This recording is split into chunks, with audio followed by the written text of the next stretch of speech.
जब भी तुम इस प्रभु भोज को याद करते हो तो आप इस बात को याद करते हो कि मैं वापस आने वाला हूँ। And the aspect of the communion is to eat the will of God, which is His meat, which is the bread. और उस रोटी को खाना मतलब परमेश्वर की इच्छा को लेना। It is the desire of God that our will should be totally dissolved in God's will. और उसका है कि हमारी जो इच्छा है वो परमेश्वर की इच्छा के अंतर्गत वहाँ पर पूरी तरह से बदल जाना। At the end of the day, it is God's will that prevails in our life. और अंत में परमेश्वर की इच्छा हमारे जीवन में पूरा होता है। And with that thought is what we are meditating on. What is God's plan for me? और इस विचार के साथ में परमेश्वर की योजना क्या है मेरे लिए, उस बात पर हम मनन कर रहे हैं। What is God's plan for me that I should prosper? और परमेश्वर की योजना क्या है मेरे लिए कि मैं उन्नति पाऊं। Now, with that thought, we have been meditating on the eternal life that we have from John chapter 17, verse 3. और उस विचार के साथ में यूहन्ना के अध्याय से हम मनन कर रहे थे कि अनंत जीवन क्या है। John chapter 17, verse 3, we saw what is eternal life. और यूहन्ना 17:3 में हमने देखा था कि अनंत जीवन क्या है। In the New Testament, we read a lot about eternal life. और नए नियम में हम अनंत जीवन के बारे में काफी पढ़ते हैं। One of the most famous word in the Bible, John chapter 3, verse 16 says, "To whomsoever it believe, he is given eternal life." और जो भी कोई विश्वास करता है उसको अनंत जीवन मिलता है, इस प्रकार वचन For कहता God है। so loved the world that whomsoever might believe may not perish but have eternal life. और जो कोई भी प्रभु यीशु पर विश्वास करेगा वो नाश नहीं होगा और वो अनंत जीवन पाएगा। So he often talks about eternal life. What is eternal life? और अनंत जीवन के बारे में कई बार बात करता है, वो अनंत जीवन क्या है। Which is what we saw in John chapter 17 verse 3, to know God who sent his son Jesus Christ, that the knowledge of knowing God and his son Jesus Christ is eternal life. और परमेश्वर को और प्रभु यीशु को जानना अनंत जीवन है। And this is what we are going to meditate. और आगे हम ये मनन करेंगे। The last time we saw there is some stumbling block that we could not go ahead in our eternal life is sin. और जो पाप है वो एक रुकावट है जिसके आगे हमको अनंत जीवन से रोक सकता है। Sin is like magnet. और पाप जो है चुंबक के समान है। In the world there are lots of sins all around. और जगत में बहुत सारे पाप हैं। As long as we are closer to the sin, we are attracted to the sin. और जितना हम पाप के करीब हैं, हम पाप से आकर्षित होते हैं। A magnet is attracting, an iron is always attracting to the magnet. It's attracted to the magnet. और हमेशा एक लोहा जो है चुंबक से जुड़ता है। But the biblical way, the Christ-centric way to overcome the attractive force of the magnet is not to resist the magnet. और मसीह के द्वारा जो है उस पे विजय पाना है, वो चुंबक से दूर हटना नहीं है। But to be transformed from being a metal, from being an iron, a bar of iron, to a bar of gold. और वहाँ पर लेकिन जो है लोहे से एक सोना बनना, वो है परिवर्तन होना, वो है बात। The moment the bar is transformed completely from iron to gold, the magnet loses its attractive force on the bar of iron. और जैसे ही वो जो लोहा सोना बन जाता है तो वो चुंबक के आकर्षण से वो निकल जाता है। Romans 8, that's what we saw. The moment we are transformed from living our life pleasing flesh to living our life to please the spirit, the magnet of sin loses its power to attract us towards it. और जैसे ही हम जो है शारीरिक से हम वहाँ पर आत्मिक बनते हैं, वहाँ पर जो आकर्षण है पाप का, उससे हम बाहर निकलते हैं। All of us are struggling with that stumbling block. और हम सब उस बाधा से हम सब परेशानी उठाते हैं। But thanks be to the Holy Spirit, thanks be to God the Father, thanks be to His Son Jesus Christ that we have power endued in us as we believe to overcome the sin, not by our personal strife but by transformation. और धन्यवाद परमेश्वर का जिनके पास जो है हमारे पास वहाँ पर धन्यवाद परमेश्वर का हमारे पास वो सामर्थ है जिसके द्वारा जो है हम वहाँ पर विजय प्राप्त कर सकते हैं। Now this is something that we saw last week. और ये हमने पिछले हफ्ते देखा था। And this week let us meditate, also continue to meditate on eternal life. और आज भी हम अनंत जीवन पर मनन करेंगे। From Gospel according to Matthew chapter 11 verse 25 to 30. और मत्ती उसका 11वां अध्याय उसका 25 से 30 तक। Gospel according to Matthew chapter 25 verse 11 to 30, chapter 11 verse 25 to 30. और मत्ती 11 उसका 25 से 30 तक। If any of you could quickly read it in Hindi, it would be a good reference point. और आप में से कोई पढ़ सकता है जोर से। मत्ती 11 उसका 25 से 30 तक। उसी समय यीशु ने कहा, हे पिता, स्वर्ग और पृथ्वी के प्रभु, मैं तेरा धन्यवाद करता हूँ कि तूने इन बातों को ज्ञानियों और समझदारों से छिपा रखा और बालकों पर प्रकट किया है। हाँ, हे पिता, क्योंकि तुझे यही अच्छा लगा। मेरे पिता ने मुझे सब कुछ सौंपा है और कोई पुत्र को नहीं जानता, केवल पिता, और कोई पिता को नहीं जानता, केवल पुत्र और वो जिस पर पुत्र से प्रकट करना चाहे। ये Yeah, ये sure. सब परिश्रम करने वालों और बोझ से दबे लोगों, मेरे पास आओ, मैं तुम्हें विश्राम दूंगा। मेरा जुआ अपने ऊपर उठा लो और मुझसे सीखो, क्योंकि मैं नम्र और मन में दीन हूँ, और तुम अपने मन में विश्राम पाओगे। क्योंकि मेरा जुआ सहज और मेरा बोझ हल्का है। That God may speak to us with these words, let's pray. और परमेश्वर ने वचनों के साथ में हमसे बात करें। Father, we thank you for this evening, Lord. और पिता, इस शाम के लिए हम धन्यवाद करते Thank you for हैं blessing us, O Father, with this eternal life. और इस अनंत जीवन के साथ हमें आशीष करने के लिए We धन्यवाद। offer ourselves as a living sacrifice, Lord. और प्रभु, हम अपने एक जीवित बलिदान के रूप में अपने आप को देते Help हैं us to understand, O Father, what you have prepared for us. और आपने हमारे लिए क्या तैयार किया है उस बात को हम समझ What the पाएं। eyes have not seen, what the ears have not heard, which have not entered the imagination of our human brains, the things beautiful you have kept reserved for us. और जो आंखों ने नहीं देखा, हमारी कल्पना में नहीं चढ़ा, ऐसी बातों को आपने हमारे लिए तैयार करके रखा है। Lord, what a pleasure it is to be expectant on the hope that is coming for us, Lord. और प्रभु, आप जो आशा है उस पर उम्मीद करके लगा के रखना कितना महान है। Lord, help us to be excited, O Father, for the truth. और प्रभु, अनुग्रह कीजिए कि हम सत्य के लिए हम वहाँ पर आनंदित रहें। This life passes away. और प्रभु, ये जीवन चला जाएगा। But Lord, those who trust in you have life eternal, Lord. और प्रभु, लेकिन जो आप पे भरोसा करते हैं उनको अनंत जीवन है। Fill us with that hope. प्रभु, उस आशा से भरे हमें। In Jesus' precious name we pray. और यीशु मसीह के नाम से हम मांगते हैं। Amen. आमीन। Amen. And this eternal life is an assurance that Holy Spirit has given us. और ये अनंत जीवन पवित्र आत्मा का दिया हुआ पक्कापन है। You know, the moment that we are baptized by the Holy Spirit, on the day when we receive Jesus Christ, He has given us Holy Spirit as a seal, as a wedding ring. और पवित्र आत्मा को एक छाप के रूप में दिया है हमको। You know, as the last time I mentioned about the example of wedding ring to the Holy Spirit, He has given it as a seal for us, so that we are reminded quite often that we have a life that is eternal. और वहाँ पर वो छाप हमको दिया गया है ताकि हमको याद रखें कि एक अनंत जीवन है। Ephesians chapter 4:30 says, "Do not grieve the Holy Spirit, whereby you are sealed unto the day of redemption." और वहाँ पर पवित्र आत्मा को शोकित ना करो, इस प्रकार वचन कहता है।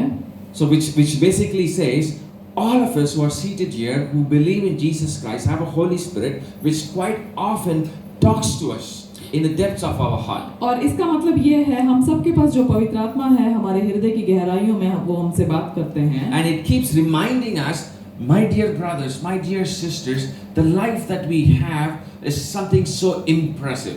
और जो वो हमको इस बात को याद दिलाते हैं कि जो जीवन हमारे पास है वो बहुत ही अद्भुत है। In John chapter 17 we saw about knowing the Father and knowing the Son is not just by reading but something very intimate. और पिता को जानना, पुत्र को जानना घनिष्ठता में है। It is very intimate as Mary knew her husband. और जैसे कि मरियम अपने पति को जानती है। It is so close that we need to know our God the Father and the Son whom He has sent. और वो हमारे पिता और उस पुत्र को जानना है। Now from this verse, from Matthew chapter 11 verse 25, one thing that we need to be very clear, that this is not revealed to the wise and the learned people in the world. और मत्ती 11 के 25 से जो है ये बात जो है वहाँ पर ज्ञानियों और समझदारों को प्रकट नहीं किया गया है। I praise you, Father, Lord of heaven and earth, because you have hidden these things from the wise and learned people. और 25वीं आयत में कि यीशु कहते हैं, मैं तेरा धन्यवाद करता हूँ कि तू इन बातों को ज्ञानियों और समझदारों से छिपा रखा। So very obvious that we could not know our God and our Son Jesus and His Son Jesus Christ by an excessive learning and reading from the books. और जो है किताबों से पढ़कर हम परमेश्वर को या उसके पुत्र को वहां पर हम नहीं जानते। Now, the message of God is very simple. It is to be interactively understanding God. और परमेश्वर को जानना और पहचानना वही है संदेश। The Bible talks about two groups of people. और बाइबल जो है दो झुंड के लोगों के बारे में One बतलाता is the है, Jew, another is a Greek. और एक यहूदी और एक यूनानी। You see that in 1 Corinthians chapter 1. और वो हम देखते हैं पहला कोरिन्थियों उसका एक अध्याय में। You know, both the groups were not able to find or accept Jesus Christ when he was living on the earth. और जब यीशु संसार में थे, दोनों झुंड जो है यीशु को ग्रहण नहीं कर पाए। Because for them, Paul says the gospel is foolishness. और क्योंकि वो कहते हैं कि जो सुसमाचार है वो मूर्खता है। The gospel of Jesus Christ is all about forgiveness. और यीशु का सुसमाचार जो है सब कुछ क्षमा करने के बारे में The है। gospel of Jesus Christ is centered on the love for God and love for our neighbors. और यीशु मसीह का जो सुसमाचार है परमेश्वर के लिए प्रेम और अपने पड़ोसियों के लिए प्रेम इस बात पर है। Now, this love and forgiveness is quite contrary to the philosophy of this world. और ये जो प्रेम है ये इस संसार के सिद्धांतों से बहुत ही विपरीत है। And therefore, the scholars of the Bible, the scholars of the Scripture say it is foolishness in the sight of man. और मनुष्य की नजर में ये मूर्खता है, इस प्रकार वचन कहता है। Now, in chapter 11, chapter 1, verse 18, 1 Corinthians chapter 1, verse 18, we read. और पहला कोरिन्थियों 1:18 इस प्रकार कहता है। Now, the gospel that has been preached is a stumbling block for the Jews. और जो सुसमाचार सुनाया जाता है वो यहूदियों के लिए एक यहूदियों के लिए वो एक It's like a stone on which we trample and fall down. और वो एक रुकावट है। It's a stone on which we, instead of climbing up, we tumble and fall और down. एक पत्थर है जिस पे हम पैर लगकर वहां पर गिर जाते हैं। It's a stumbling block in their lives. और वो एक रुकावट है। The reason being, और कारण क्या है? the Jews are looking for a sign. क्योंकि यहूदी एक चिन्ह के लिए ढूंढ रहे हैं। When Jesus said, "I am the Son of God," और जब यीशु कहते हैं मैं परमेश्वर का पुत्र हूँ, the Jews said, "Show us a sign." और यहूदियों ने कहा हमें एक चिन्ह दिखा। In Matthew chapter 12 verse 39, Luke chapter 11, you read, the Jews are asking the Pharisees, who are learned people, who come to Jesus and say, give us a sign that we may believe in you. और वहाँ पर फरीसी यहूदी ये सब इस प्रकार कहते हैं हमें एक चिन्ह दिखा ताकि हम तुझ पर विश्वास करें। You keep claiming I am the Son of God, you keep claiming I am God myself, now show us a sign. और आप कहते रहते हो कि आप परमेश्वर के पुत्र हो, हमें एक चिन्ह दिखा। You know, is it normal tendency of a human being, like, you know, when we say there is a Spider-Man here and says I am a Spider-Man. और यहाँ पर एक स्पाइडरमैन है और वो इस प्रकार कहता है कि मैं एक स्पाइडरमैन हूँ। You know, what would you ask him? क्या पूछेंगे आप उससे? Show me your web. और आप अपना जाला दिखाओ। Or, you know, show me how you can jump from here to the other corner, right? और यहाँ एक जगह से दूसरी जगह कैसे कूदोगे वो दिखाओ। Right? Oh, show me if you're a Spider-Man that you can jump from one tower to another tower and grab the car. और वहाँ पर एक जगह से दूसरी जगह छलांग लगाकर वहाँ पर आप उस कार को उठा पाओगे। No, well, I am a Spider-Man. I would not show my web. You know, people will start laughing at you. अगर मैं स्पाइडरमैन हूँ और अगर अपना वहाँ पर जाल में नहीं दिखाता Just तो wait. लोग हंसेंगे। Just wearing the mask and the cape does not make us a Spider-Man. We need to make something so that people believe that I am a Spider-Man. मैं सिर्फ अगर मैं स्पाइडरमैन के कपड़े पहन लूंगा तो लोग विश्वास नहीं करेंगे कि मैं एक स्पाइडरमैन हूँ। Now, this is the natural tendency of the human being to ask the Son of God, if you are the Son of God, so that essence of Son of God. What is that? और तभी लोगों ने पूछा अगर आप परमेश्वर के पुत्र हैं तो आप बताओ कि चिन्ह बत दिखाओ कि आप परमेश्वर के पुत्र Now, हैं। that is the Jewish tendency. और वो यहूदी का समझ And the था। Jewish tendency says, give me a sign to believe in you. But Jesus said, no sign will be given except for the sign of Jonah. और यीशु ने कहा कोई भी चिन्ह नहीं दिया जाएगा योना के चिन्ह के अलावा। Matthew chapter 12 verse 9, 29, 11, Luke 11, again you can read it the same verse. Jesus is saying, I am not going to give you a sign that is quite marvelous that you are going to, see and believe, but rather I am going to give you a sign that will be a stumbling block to you. और मैं तुमको ऐसा कोई चिन्ह नहीं दिखा रहा कि जो आपके लिए वहां पर आश्चर्यचकित करने वाला हो, लेकिन ऐसा चिन्ह दिखाऊंगा जो आपके लिए ठोकर खाने का कारण होगा। You know, the sign that Jesus gave was the sign of his own death. और यीशु ने जो चिन्ह दिया वो अपने खुद के मृत्यु का दिया। You know, you want to believe me that I am a son of God? आप विश्वास करना चाहते हैं कि मैं परमेश्वर का पुत्र हूँ? I'm going to die. मैं मरने जा रहा हूँ। And that's the sign. और वो चिन्ह है। What ridiculous. और कितना What बेकार बात shameful that है। is. और कितना बेकार बात है ये। Come on, everyone is going to die and you're going to die. Is that something that you're going to make me believe that you're a son of God? और सब मरने वाले हैं और तुम मरने वाले हो, क्या ये कोई बड़ी बात, ये कोई तुमको परमेश्वर का पुत्र बतलाता है? Now that's the wisdom of the world, which is foolishness in the sight of God. और ये संसार का बुद्धिमानी है जो परमेश्वर की नजर में मूर्खता है। Yes, Jesus died and he rose up on the third day. यीशु मरे और तीसरे दिन जी उठे। For 3 days he was in the belly of the fish, like the belly of the world, the earth, and then he rose up on the third day, which was a sign for all those who are looking for a sign. और वहां पर वो 3 दिन तक वो कब्र में थे और फिर वो जी उठे और जो वो एक चिन्ह है। What essentially he is giving us a sign is this life of flesh will end for me and I will rise up in eternal kingdom with a new soul. और ये जो जीवन है वो मेरे लिए इस पृथ्वी पर खत्म हो जाएगा और मैं एक नए रूप में मैं उठूंगा फिर से। So beloved children of God, if we are looking for people, or if you are looking for if you are looking for an aspect to learn God or know God from the knowledge of the world, we are not going to find Him there. और परमेश्वर और संसार के ज्ञान से अगर हम परमेश्वर के बारे में जानने की कोशिश करेंगे तो हम नहीं जान पाएंगे। When we are trying to know the Lord with our own wisdom and logic, rather than understanding God, we will be more offended in God. अगर अपनी समझ के द्वारा हम परमेश्वर को जानने की कोशिश करेंगे तो हम वहां पर चोट खाएंगे। Remember Jonah. योना को याद रखें। A couple of weeks back we saw about Jonah. Jonah know the character of God, that he is compassionate, long-suffering, one who forgives the iniquities of people. और योना जानता था परमेश्वर के उन चरित्रों को कि परमेश्वर दयालु हैं, करुणामय हैं। Jonah chapter 4 we saw, instead of accompanying himself, instead of getting used to accustom himself to the character of God, he got offended about the character of God. और परमेश्वर के उन चरित्रों को वहां पर आनंदित होने की बजाय वो उन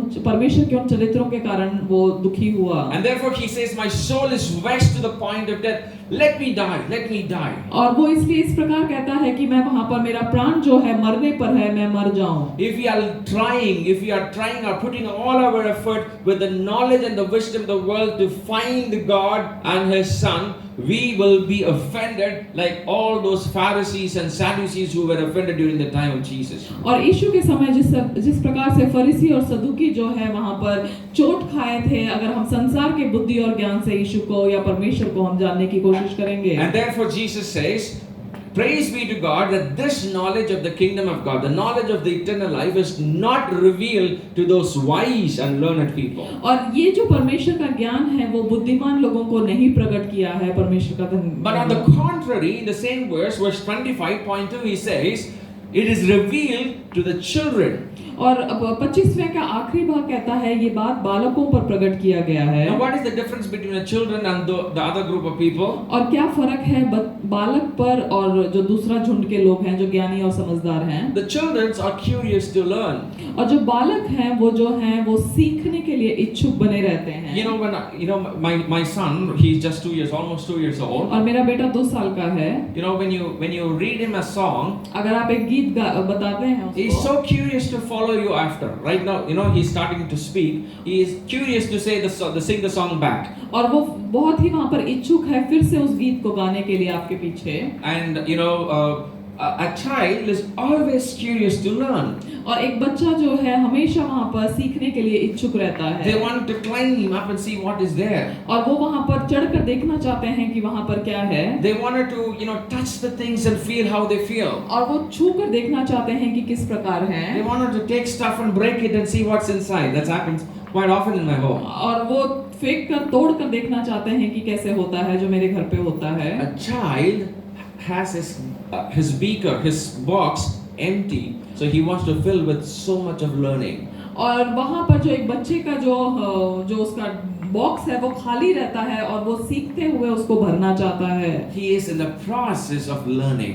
और वो वहाँ पर सीखने के एक प्रक्रिया में है। But the learned are in the past. The word itself is in the past. The learned have finished learning. और जो सीखे हुए हैं वो पहले से उनको सब पता है, So they have no more scope of learning something new. और इसलिए उनके पास और कुछ नया सीखने का कोई उम्मीद नहीं है। They have learned lots of things and filled their container with so many other garbages.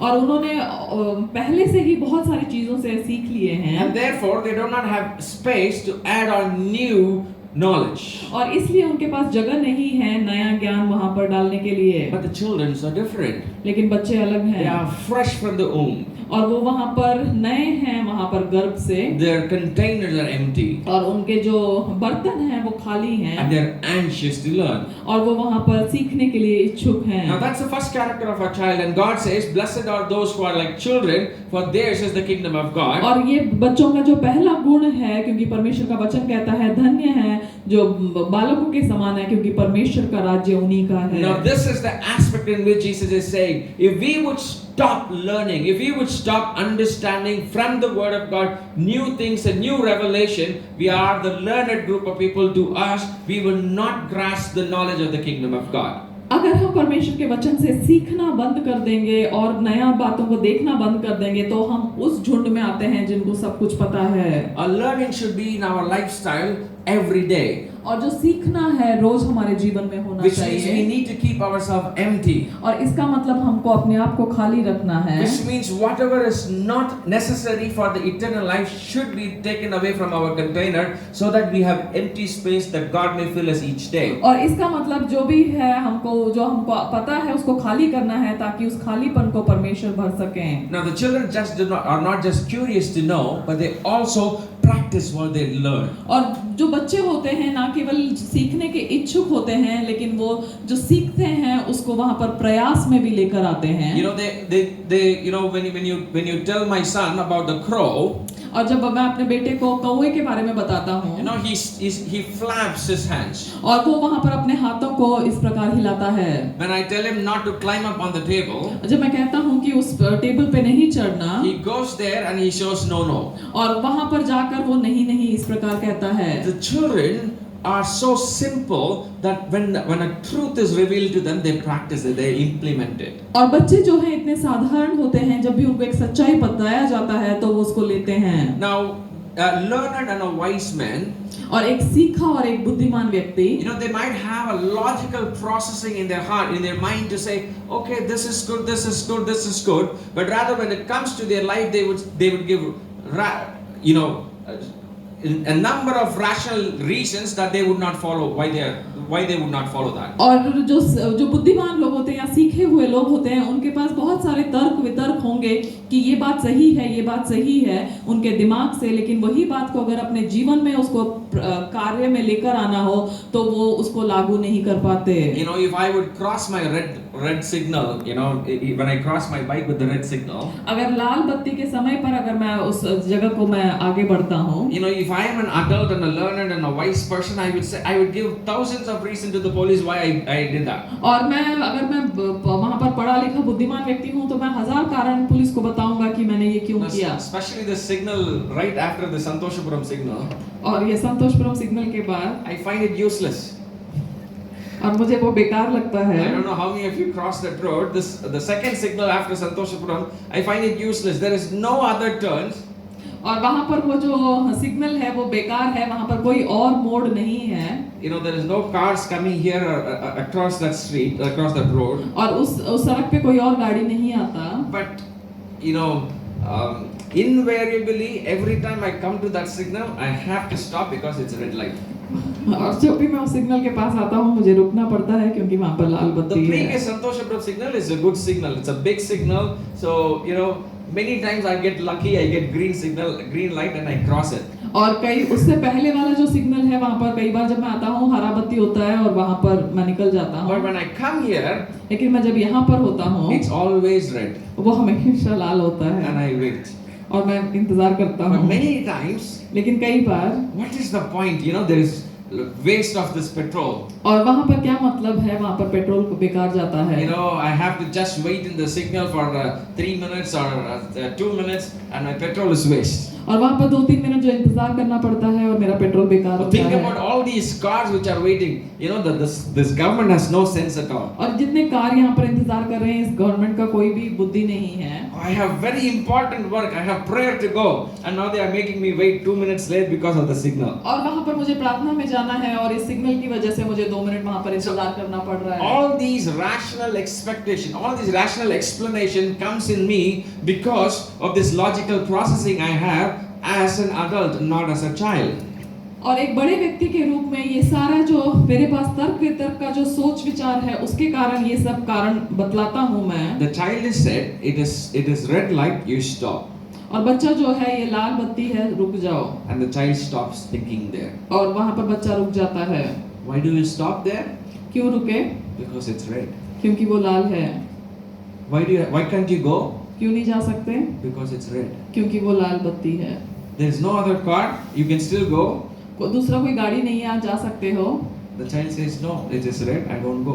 और वहाँ पर लाल बत्ती है, मैं नहीं जाता। Now that's the difference between a child and an adult. और ये फर्क है एक बच्चे और एक बड़े व्यक्ति में। The learner, they are in the past tense, they do not have an opportunity to learn more. और वो जो है, जो बड़े हैं, वहाँ पर उनको और मौका नहीं है सीखने के लिए। But wise people, but the children are in the present tense of learning and they start learning every day. और जो वहाँ पर जो हैं वो सीख रहे हैं। And the wise process the information logically, but the children make it simple. और वो जो बुद्धिमान हैं वो वहाँ पर तर्क वितर्क से वहाँ पर कारणों को बताते हैं, बच्चे जो हैं साधारण रूप में उस बात को सीखते हैं। And that is how God wants us to learn about the kingdom of God. और वैसे ही परमेश्वर चाहते हैं कि हम परमेश्वर के राज्य के बारे में Now सीखें। coming to the next point, और अगले बिंदु की verse तरफ 27 and verse 27 in Matthew chapter 11 verse 27. और 27वां वचन, No, it is very, very clear. और ये साफ है। No, this passage is talking about the knowledge of knowing God. और ये जो है परमेश्वर को जानने के बारे में बतलाता है। The wise and the learned do not have an opportunity to learn God, और जो बुद्धिमान और ज्ञानी हैं उनको परमेश्वर के बारे में जानने के लिए, while the children alone will know the eternal kingdom, about the eternal life. और बालक जो हैं वो उस अनंत जीवन के बारे में जानेंगे। Now Jesus says, और यीशु कहते हैं, it is given to me and it is only for me to give who should receive eternal life. और ये सिर्फ मेरे पास है कि कौन अनंत जीवन पा सके, मैं उसको दूं। And he says in verse 27, the later part, and no one knows the Father except the Son and those to whom the Son chooses to reveal him. और पुत्र को कोई नहीं जानता केवल पिता, और कोई पिता को नहीं जानता केवल पुत्र, वह जिस पर पुत्र उसे प्रकट करना चाहे। What a privilege, my dear children. और कितना अद्भुत बात है। You, me, all of us here are chosen. और आप में से, हम में से हर एक जन जो है यहाँ पर चुने हुए हैं। Chosen by the Savior of the world. और इस संसार के उद्धारकर्ता के द्वारा चुने गए लोग हैं। Chosen by Jesus Christ, who created the heaven and the earth by the word of His Spirit. और उस आत्मा के द्वारा जो है अपने वचन के द्वारा इस संसार का सृष्टि किया। That's the privilege of us seated here. और ये सौभाग्य है हम लोगों का। That's the privilege of us who believe in Jesus Christ. और हम जो यीशु पर विश्वास करते हैं वो हमारे लिए एक मौका है। That is the blessedness of us being in Jesus Christ and being endowed with His Holy Spirit. और यीशु मसीह को जानकर और पवित्र आत्मा में होने का ये हमारे लिए एक आशीषमय बात है। It is given for us to know Jesus and His Father. और यीशु को जानना और यीशु के पिता को जानना ये हमको दिया गया है। Now this being chosen is something that been done even before the creation of the world. और संसार के सृष्टि से पहले ही ये बात किया गया है। Now this word being chosen can be very closely tied with predestination. और ये जो चुना है वो वहाँ पर पहले से नियति किया गया उस बात से जुड़ता है। That is, it is determined that Ashok should enter into the eternal life. I'm just giving an example. और अशोक जो है अनंत जीवन में जाएगा, इस प्रकार वो ठहराया गया है। Because we believe in Jesus Christ. क्योंकि हम यीशु पर विश्वास करते हैं। And because that we start walking in Jesus Christ. और क्योंकि हम यीशु के साथ चलने लगते हैं। Now I want you to read one very specific important word from Romans chapter 8. और रोमियो 8वां अध्याय को हम देखेंगे। Romans chapter 8 verse 30. There is a progression there. Romeo 8 का 30 कोई पढ़ सकता है? फिर उन्हें उसने पहले से ठहराया, उन्हें बुलाया भी, और जिन्हें बुलाया उन्हें धर्मी भी ठहराया है, और जिन्हें धर्मी ठहराया उन्हें महिमा भी दी है। Those he has chosen for the sake of for the sake of overlap here, I'm using the word instead of predestined. Those who are chosen, और जो चुने हुए हैं he has called, और उसने बुलाया है, and whom he has called, और जिन्हें उसने बुलाया है he has justified, और उन्हें धर्मी ठहराया है, and whom he has justified, और जिन्हें धर्मी ठहराया है he has glorified. और उनको महिमा दी है। Is there any work for us here? और यहाँ पर क्या हमारे लिए कोई काम Is है? there anything that we need to do here? यहाँ पे हमें क्या कुछ करना है? Beloved child of God, God has taken the responsibility of us going into the kingdom of God as His own responsibility. और परमेश्वर ने हमको जो है परमेश्वर के राज्य में प्रवेश करने के लिए अपनी जिम्मेदारी के रूप में ले लिया है। For instance, consider Zacchaeus. और जक्कई को याद करते Now, हैं। Zacchaeus is a chosen vessel of God. और जक्कई जो है परमेश्वर का चुना हुआ पात्र है। He did not know that. और वो नहीं जानता था उस बात You know, को। he was curious to see Jesus Christ coming in his town. और वो यीशु जो उस शहर में आते हैं उनको देखना चाहता था।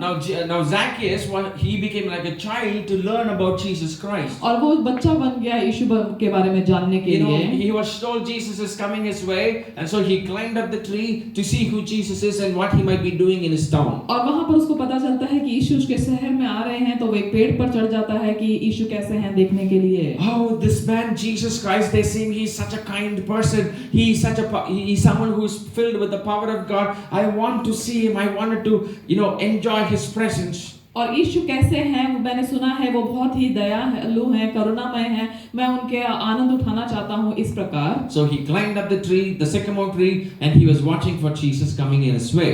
और वो वहाँ पर उस गूलर के पेड़ पे चढ़ जाता है और यीशु को उसकी जगह पर आते हुए देखता है। But he was chosen by Jesus. और लेकिन वो यीशु के द्वारा चुना हुआ था। Therefore, there were many trees on the way that Jesus came, but he stopped in the tree where Zacchaeus was up. और वहाँ पर बहुत सारे पेड़ थे, लेकिन यीशु उस पेड़ के नीचे रुके जहाँ पर जक्कई था। So he stopped there and called Zacchaeus. Zacchaeus, come down. और वहाँ पर यीशु रुककर जक्कई को बुलाया, जक्कई नीचे आ जा। Zacchaeus, come down. Today I wanted to have supper in your house.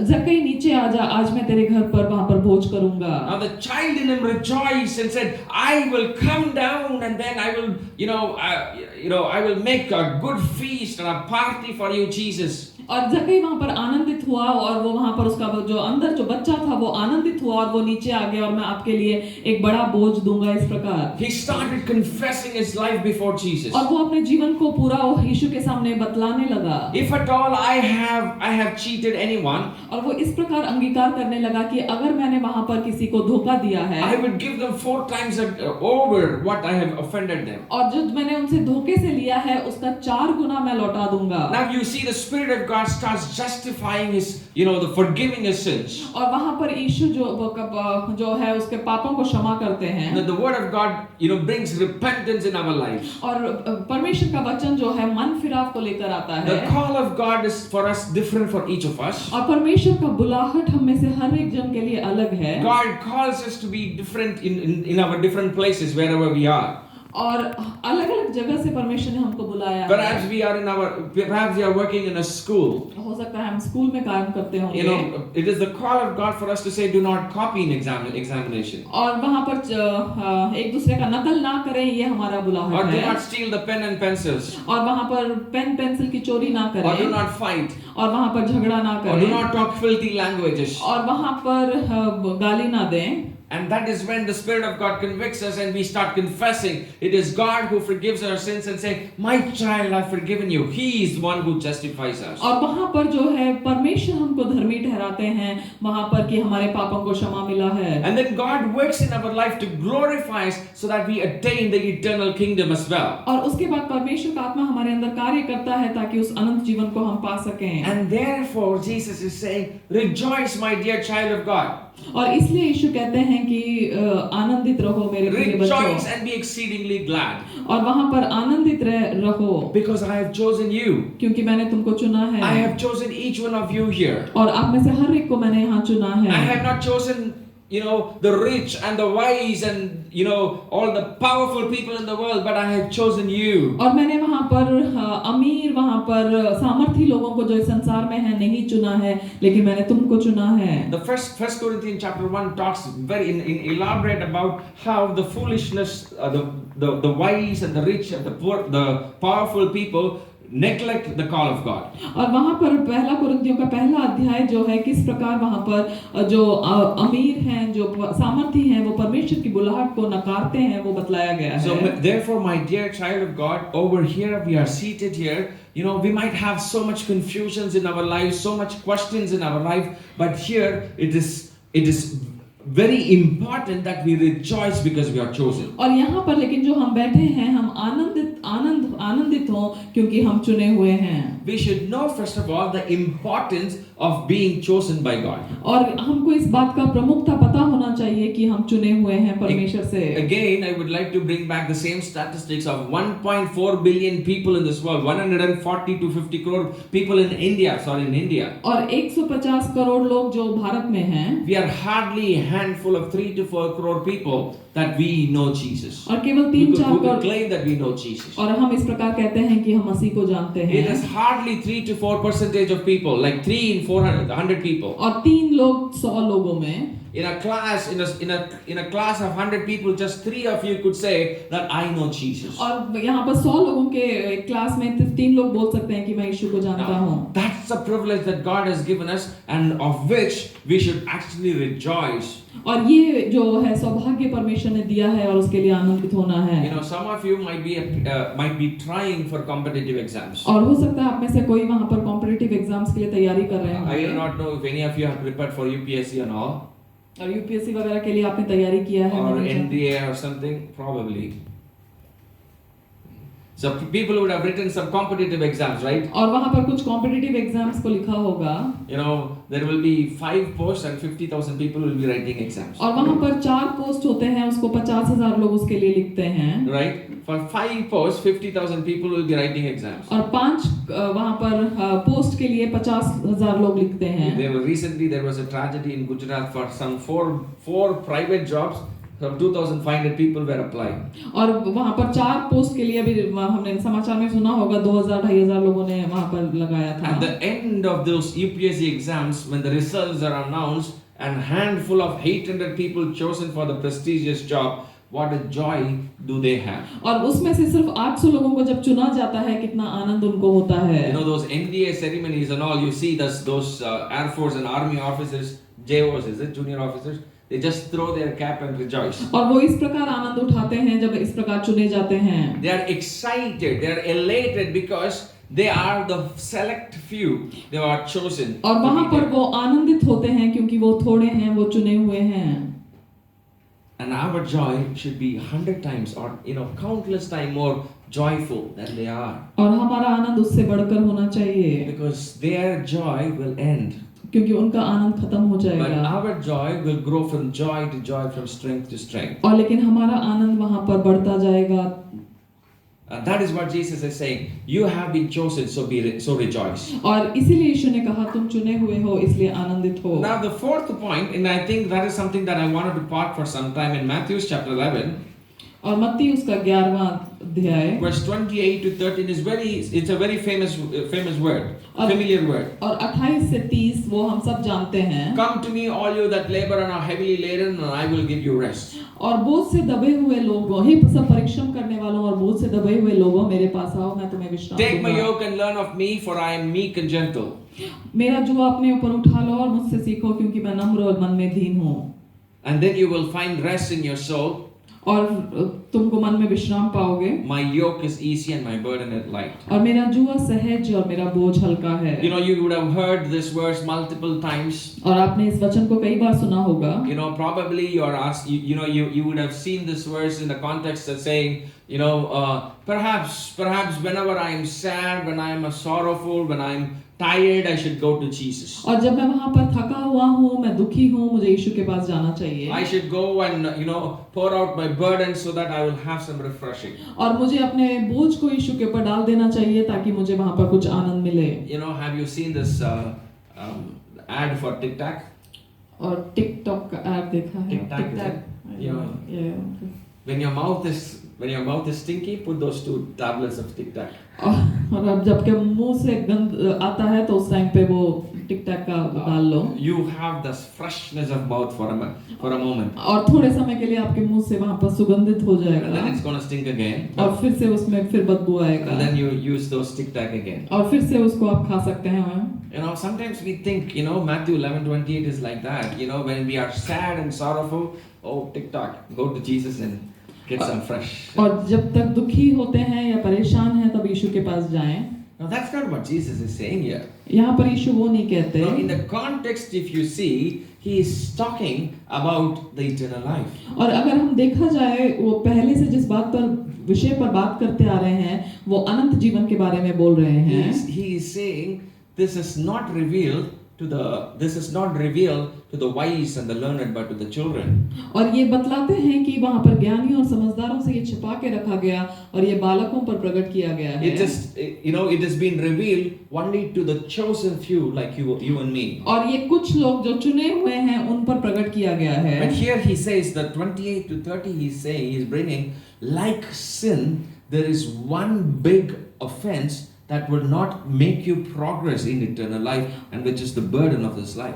और जैसे पाप जो एक रुकावट है वैसे ही एक और है, इस संसार का बोझ आपको अनंत जीवन में प्रवेश नहीं करने देगा। In Matthew chapter 13, the next chapter and the next sermon, he is saying about the parable of the sower. और मत्ती 13 में जो है वहाँ पर बीज बोने वाले का बात बतलाता है। Probably all of you know this parable of the sower. One sower went to sow. और एक बीज बोने वाला बीज बोने निकला। Some seed fell on the wayside. और कुछ मार्ग के किनारे गिरा। And the birds of the air ate it. और वहाँ पर चिड़िया खा गई। So that seed did not even grow. It did not even germinate. और वो बीज जो है नहीं उगा। And some seed fell on the rock. और कुछ पथरीली भूमि पर गिरा। Immediately it sprung up and gave 2 leaves. और वहाँ पर तुरंत वो बढ़ा लेकर 2 पत्ते दिए। But when the trial came, the sun came up, they immediately died. और लेकिन सूरज जब निकला तो वो तुरंत मर गए। Now the third group is तीसरा झुंड, the seed that was sown or fallen among the thorns. और जो तीसरा है वो वहाँ पर झाड़ियों पर गिरा हुआ है। Now Jesus says this seed also grew and the thorns also grew. और वहाँ पर वो बीज भी बढ़ा और झाड़ियाँ भी बढ़ी। Now the seed grew and the thorns choked them.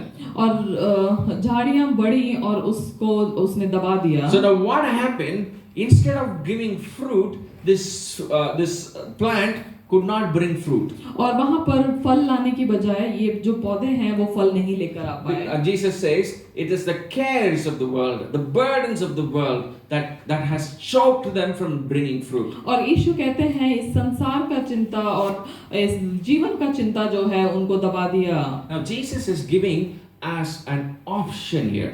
और यहाँ पर यीशु एक चुनाव देते हैं। You might be a child. आप परमेश्वर के बच्चे हो सकते हैं। You have the word of God. आपके पास परमेश्वर का वचन हो सकता है। And if you want that word of God to prosper, अगर वो वचन आप चाहते हैं बढ़े, exchange your burden to the cross. और उस जो वचन को आप क्रूस के साथ में अदला बदला करें। And that's the offer he is giving us here. और वो तोहफा देते हैं परमेश्वर यहाँ पर। Your burden is pressing you. Exchange your burden to the cross. और वहाँ पर जो बोझ आपको दबाता है उसको आप क्रूस के साथ में बदल लें। You might be asking me, brother, why the burden, why the cross? Let me be free. और क्यों बोझ, क्यों क्रूस, मैं आजाद रहूं। I don't want either burden or the cross. Let me be free, just walking my way. और मैं वहाँ पर आजाद रहना चाहता हूँ। Now that is when God has a beautiful plan for us. और वहाँ पर परमेश्वर के पास एक बड़ी अच्छी योजना है। A plan that to prosper us. Jeremiah 29 verse 11. और यिर्मयाह 29:13 A plan to prosper us, not to harm us. और एक योजना जो हमारी बढ़ाई के लिए है, हमको नुकसान पहुंचाने के लिए नहीं है। The plan to convert us into a beautiful diamond. और हमको जो है सुंदर एक डायमंड के रूप में बदलने का। This is something that I shared last Thursday. और ये मैंने पिछले शुक्रवार को बांटा था। Many of us are तो हम लोग कई सारे बोझ को लेकर चलते हैं। These are, there are difference between burden and temptations. और परीक्षा और बोझ दोनों में फर्क है। if I'm in school today, class 10, अगर मैं स्कूल में हूँ 10वीं कक्षा में, my father has a burden to give me a phone, buy me a phone. और मेरे पिता के पास एक बोझ है कि वो मुझे एक मोबाइल लेकर दें, Because क्योंकि all my class teachers are sending me WhatsApp. मेरे सारे जो class All assignments teacher are in WhatsApp now. और सारे जो होमवर्क्स हैं वो सब व्हाट्सएप में आते हैं। So my son keeps coming. I go tell to my father, I cannot do my homework because I don't have a smartphone. और मेरा बेटा जाके बोलता है कि मेरे पास फोन नहीं है इसलिए मैं अपना होमवर्क नहीं कर Now सकता। that's a burden that my father has. और ये बोझ मेरे पिता के पास But if I है। would ask for an iPhone, that's a temptation. और लेकिन अगर मैं एक आईफोन मांगता हूँ तो वो एक परीक्षा है। Right? You see the difference, right? There is want and there is a need. और यहाँ पर जरूरत है और जरूरत है There's a want and there is a need. और इच्छा है और जरूरत है। I need a phone. मुझे एक फोन की जरूरत है I want an iPhone. इच्छा है आईफोन। और मेरी इच्छा है iPhone. Right? But God is not talking about iPhone here. He's not talking about my temptation. He's talking about my burden, the necessities of my life. और मेरे जीवन की जरूरत उसके बारे में परमेश्वर यहाँ पर बात करते हैं। The necessity to take care of my parents. और मेरे माता पिता को ध्यान रखने का जो जरूरत है। The necessity for me to study. और जो जरूरत है कि मैं पढूं। The necessity to win bread for my family. और मेरे परिवार के लिए मैं वहाँ पर रोटी लाऊं, The सकूं। the necessity for me to be a good person in the society. और एक समाज में एक अच्छा व्यक्ति बन सकूं। Necessity to follow regulations on the road. और सड़क पर जो है जितने नियम कानून हैं उसको मैं पालन The करूं। necessity to pay taxes. और वहाँ पर कर चुका सकूं। The necessity to pay the electric bills. और वहाँ पर जो बिजली का बिल है उसको मैं दे सकूं, जो जरूरत है। These are necessities which could add and could become a burden.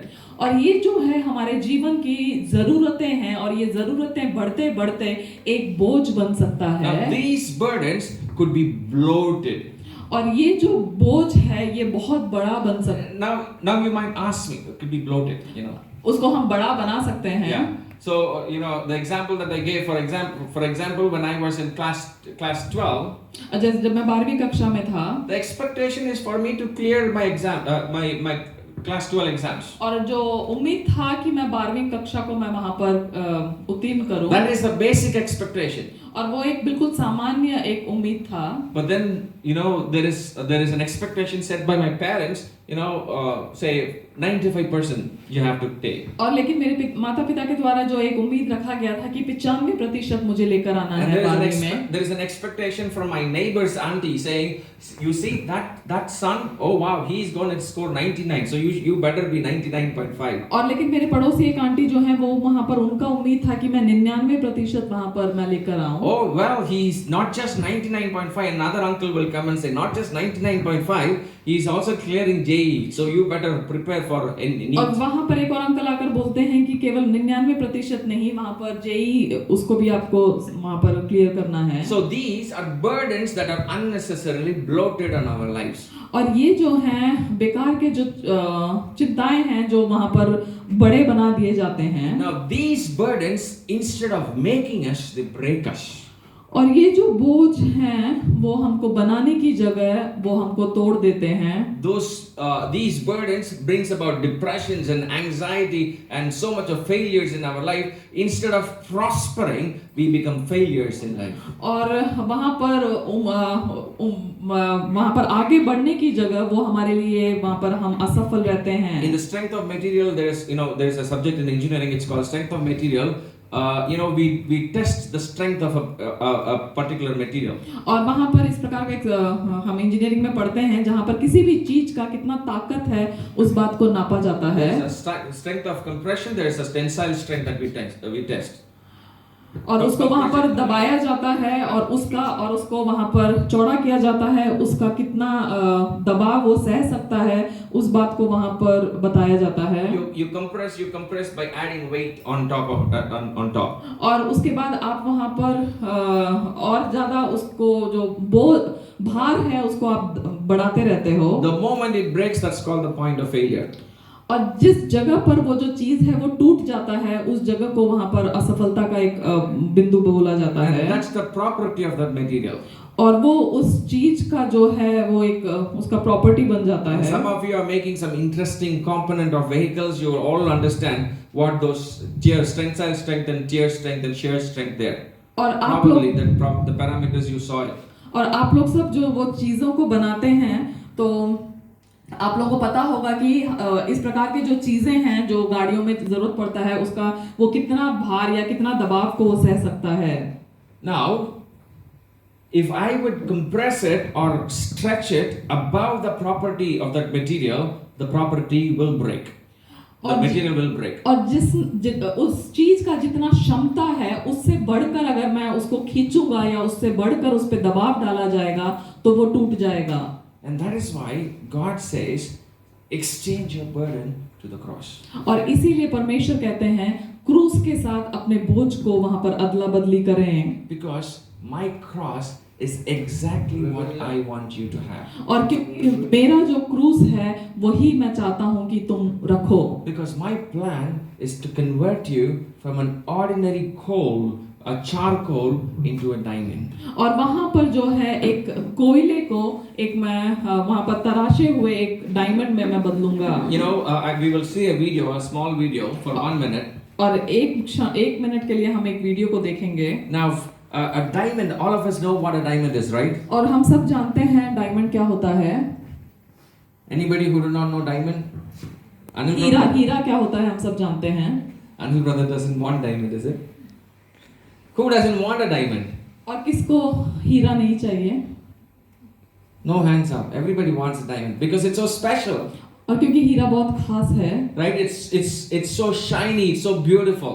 और वो बहुत ही वहाँ पर चमकदार होता है, बहुत ही सुंदर होता है। The special property of diamond is it reflects. It's something called, okay, I'll not use the term. It reflects all the light. और वहाँ पर उसके पास जो क्षमता होता है हीरे का, हर रोशनी जो उस पर पड़ता है उसको वो वापस वो चमकता है। And therefore it is brighter than every object nearby. और इसलिए वो हर एक जो चीज उसके आसपास होता है उससे ज्यादा चमकदार होता है। And so people like it. और इसलिए लोगों को पसंद है। And it is not commonly available because the way in which a diamond is made is very specific. और वो क्यों साधारण रूप से नहीं मिलता, क्योंकि जिस तरह से वो बनाया जाता है वो बहुत खास है। It is made in the depths of a planet, in the deep depths of the planet. और वहां पर उसको बहुत ही गहराई में बनाया जाता है। With intense pressure. और वहां पर बहुत अधिक दबाव दिया जाता है। With intense pressure. और वहां पर बहुत ज्यादा गर्म और दबाव दिया जाता है। After so much pressure and so much heat, after a period of time, the material becomes diamond. और उतना सारा उसमें गर्मी देने के बाद और दबाव देने के बाद वो जो धातु है वो हीरे में बदल जाता है। The material to start with was just a charcoal. और वो सिर्फ एक कोयला था। Charcoal like us, fragile. और हमारी तरह एक कोयला। But then with under circumstances it became a diamond. Let's see that. और इस प्रकार की परिस्थितियों के साथ वीडियो शुरू करते हैं। वो हीरा। दोस्तों, हीरे धरती के नीचे 160 किलोमीटर, जहाँ पर तापमान बहुत ही ज्यादा गर्म होता है, वहाँ पर बनते हैं। इतनी गहराई में जो कार्बन मौजूद होता है, जब उस पर लाखों टन पत्थरों का दबाव पड़ता है और वो भी इतने गर्म तापमान में, तब जो कार्बन के अणु होते हैं वो इतनी मजबूती के साथ एक दूसरे के साथ जुड़ जाते हैं और वो हीरे का रूप धारण कर लेते हैं। और ज्वालामुखी के द्वारा ये हीरे धरती की ऊपरली सतह पर पहुंच जाते हैं और वहां पर इंसानों के द्वारा खुदाई कर इनको निकाला जाता है। दोस्तों, एक कुदरती हीरा बनने में हजारों साल लेता है, इसीलिए इनकी कीमत लाखों करोड़ों में होती है। हीरा कार्बन का शुद्ध रूप होता है। अगर हीरे को ओवन में रखकर 750 डिग्री सेल्सियस से ऊपर गर्म किया जाए तो ये कार्बन डाइऑक्साइड बनकर हवा में घुल जाएगा तथा पीछे कोई राख वगैरह नहीं छोड़ेगा। गहनों से लेकर हैवी इंडस्ट्रीज में हीरे का इस्तेमाल किया जाता है, इसीलिए इसकी So you saw how a normal carbon has become such a beautiful precious diamond. और आपने देखा किस प्रकार एक कोयला जो है वहां पर इतना खूबसूरत बहुमूल्य कोयला हीरा बन जाता Now है। this diamond has an amazing property that it is the hardest material of all the material in the world. और इसका एक और जो खास बात है इस हीरे का कि वो सबसे कठोर चीज है सारे धातुओं में And से। therefore it's used in industrial purposes to engrave even the hardest of the metals. और इसलिए उसको वहां पर जो कठोर चीजों के लिए इस्तेमाल किया जाता You know, है। it is the diamond that is used to cut glasses, otherwise it's not possible to cut glasses. और ये जो हीरे हैं इसका इस्तेमाल किया जाता है कांच को काटने के लिए। Diamond is the hardest material because it was under impressive heat and pressure. और वहां पर वो इतने दबाव और इतनी तेज गर्मी में था, इसलिए वो वहां पर इस प्रकार का कठोर होता है वो। And this is the plan that God has for us. और ये योजना परमेश्वर का हमारे लिए है। And God wants us to make precious as diamond. और परमेश्वर चाहते हैं हमको बहुमूल्य बनाना चाहते हैं उस हीरे के समान। Now diamond cannot be made without pressure. और हीरा जो है दबाव के बिना नहीं बन सकता। It cannot be made without heat. और गर्मी के बिना हीरा नहीं बन सकता। It is the burden that God has given us that presses us in the situation we have to make us precious in the sight of God. Hallelujah. और जो बोझ है जो हमको दबाता है और ताकि हम जो है उस हीरे के समान बन सकें। Hallelujah. Hallelujah. Shall we shout a hallelujah? Many of us think, why do we have need burden in our lives? कई बार हम सोचते हैं हमको बोझ क्यों चाहिए। Now these burdens are what that transform us into the likeness of Christ. और ये जो बोझ है जो हमको मसीह के समान बदल देता है। Obviously this world burdens us with unbearable burden that we crack as carbon. और कई बार जो है इतना सारा बोझ होता है कि वहां पर हम कोयले के समान टूट जाते हैं। Unnecessary burden that burns the carbon within us. और बिना मतलब के बोझ जो है वो हमारे अंदर के कोयले को जला देता है। And therefore Jesus says, take my yoke and learn from me, because my burden is light and my yoke is easy, which will transform you into a beautiful diamond. और इसलिए यीशु कहते हैं मेरे जुए को ले लो, वो सहज है ताकि तुमको उस कोयले से वे हीरे में बदल जाएं। The reason why Jesus is addressing this, और क्यों यीशु इस बात को कहते हैं? because like sin, the burden of the world has become a stumbling block for many to go forward in eternal life. और पाप के जैसे ये बोझ भी जो है एक रुकावट है, एक ठोकर का कारण है अनंत जीवन में प्रवेश करने से। We might be seeking Jesus Christ as a little child, but be aware the burden of the world might choke the seed that is in you. और हो सकता है हम यीशु को वहां पर एक छोटे बच्चे के समान ढूंढते होंगे, लेकिन ये जो संसार का बोझ है वो हमको दबा सकता है। Therefore Jesus is offering up this moment to all of you here, my dear child of God, to exchange your burden to the cross. और यीशु इस समय इस मौके को दे रहे हैं कि आपके बोझ को उस क्रूस के बोझ के साथ में अदला बदली Are you करें। worried about your family right now? क्या आप अपने परिवार के बारे में चिंतित हैं? Are you worried about the financial situations? क्या आप अपने आर्थिक व्यवस्था के बारे में Are you worried about what your family is going through back home? और पीछे आपके घर पे लोग कैसे हैं उससे आप चिंतित Are you हैं? worried about your career? क्या आप अपने कार्य के प्रति आप चिंतित हैं? Bring those to the foot of Jesus. उन बातों को यीशु के चरणों पर लेकर Bring आएं them at the feet of the cross. और उनको क्रूस के पास लेकर आएं Lay them at his feet. और यीशु के चरणों पर रखें। And there Jesus is preparing a cross for you. और वहां पर यीशु के पास एक क्रूस Now है। what was Jesus' cross? यीशु का क्रूस क्या था? There was only one thing that was burdening him. और एक ही बात यीशु को बोझ दिया, वो यीशु का बोझ था। You know, Christ came and died that no man might perish. और यीशु का बोझ एक ही था कि यीशु आए इसलिए मृत्यु को पाया कि कोई भी नाश ना हो। That no man should die and perish, but all should come into the salvation of Christ. और कोई भी वहां पर नाश ना हो, लेकिन हर एक व्यक्ति उस उद्धार में आए। Like you and me, there are thousands of people around us that they may know this gospel of salvation. और वहां पर आपके और मेरी तरह हजार लोग हैं जिनको इस सुसमाचार को जानना है, That they may come into this fold of Jesus Christ, ताकि इस यीशु मसीह के इस झुंड में आए, into the sheepfold of Jesus Christ. और यीशु मसीह के उस झुंड में, उस भेड़ों के झुंड में आए, They may receive the grace of the Father. और पिता के उस अनुग्रह को पाए। And that is the burden He wants us to take. That is the cross He wants us to take. और वो क्रूस है जो यीशु चाहते हैं कि That हम लें। cross that we may bear anywhere we are. We may be worked in the work spot, or might be in our educational institute, or it might be at our home or in our residence. We can bear that cross and start praying for one person.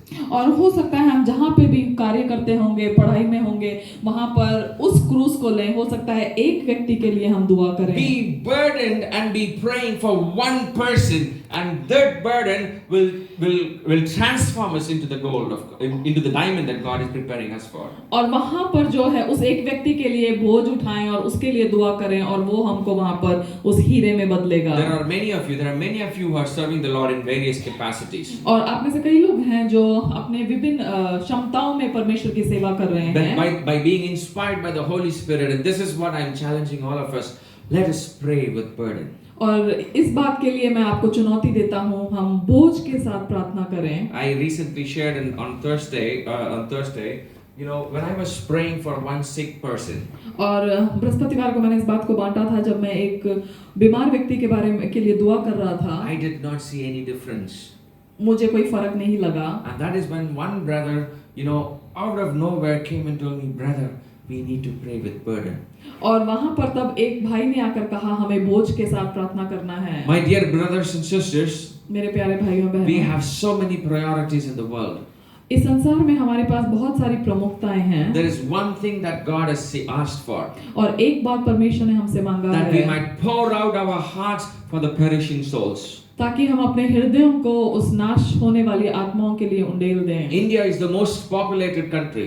और भारत जो है सबसे अधिक जनसंख्या वाला देश है। And the biggest people group, the biggest number of people in this country who have not known Jesus or accepted Jesus Christ in their lives. और सबसे अधिक संख्या के लोग जिन्होंने यीशु को नहीं जाना है वो हमारे देश में हैं। And let this burden of the cross replace the burden of the world. और ये जो क्रूस का जो ये बोझ है, ये संसार के बोझ के साथ हम अदला बदली करें। And when we do so, जब हम ऐसा करते हैं, this will not offend us, will rather transform us into the beautiful diamond of Christ. और ये जो बोझ है ये हमको वहाँ पर चोट नहीं पहुँचाएगा, लेकिन हमको वहाँ पर एक खूबसूरत हीरे के रूप में बदल देगा। And then as Jesus commands, as Jesus explains here, when we will lay down our burden and take His burden, we will have rest in our soul. और जब हम अपने बोझ को देकर यीशु के बोझ को ले लेंगे, तब हमारे आत्मा में वहाँ पर शांति होगा। Remember the rest that Jesus was talking, God was talking in Genesis 1. और उत्पत्ति 1 में जो विश्राम का यीशु बात करते हैं, He created everything in 6 days. यीशु ने हर एक बात को 6 दिन में बनाया And था। on the 7th day, He entered the rest. और 7वें दिन यीशु वहाँ पर उस विश्राम में प्रवेश किया। Hebrews picks that up. और The writer of the Hebrews picks that up. और इब्रानी का पुस्तक लिखने वाला उस बात को लेता है, Let us also enter that rest. और कि हम भी उस विश्राम में प्रवेश करें। How will we enter that rest in our soul?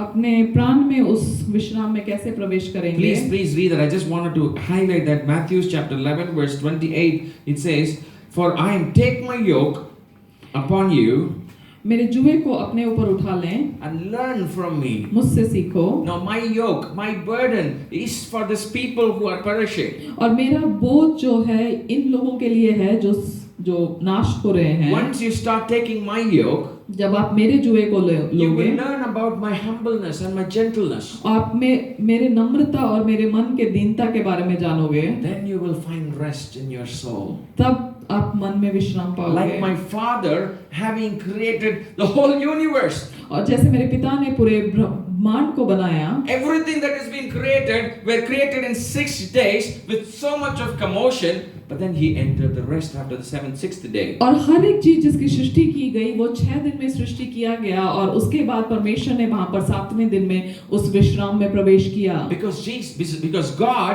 who created everything, He said, "It is good." और क्योंकि परमेश्वर जिन्होंने हर एक बात की सृष्टि की, उन्होंने कहा कि ये अच्छा It है is complete. और ये पूरा है। And I don't have to worry about the execution of it. और मुझे वो कैसे होगा उस बात की चिंता नहीं करना। And he rested. और परमेश्वर ने उस बात से विश्राम किया। The same is what God is expecting us. Take my burden and you can have that peaceful rest. और मेरे बोझ को लें और उस विश्राम में Now आप पा सकते हैं। This rest is not talking about laziness. और ये विश्राम जो है आलसीपन नहीं है। There will be stuff going around you, but you will be in the center of the storm. और वहाँ पर कई चीजें आपके चारों ओर होंगी, कई सारे तूफानों के बीच में आप होंगे। Now this rest makes a million of difference in our lives. और ये जो विश्राम है ये 1000 गुना फर्क लेकर आता है हमारे जीवन में। This is the guiding force into the eternal life. और ये जो है हमारे अनंत जीवन में हमको आगे बढ़ाने वाला बात है।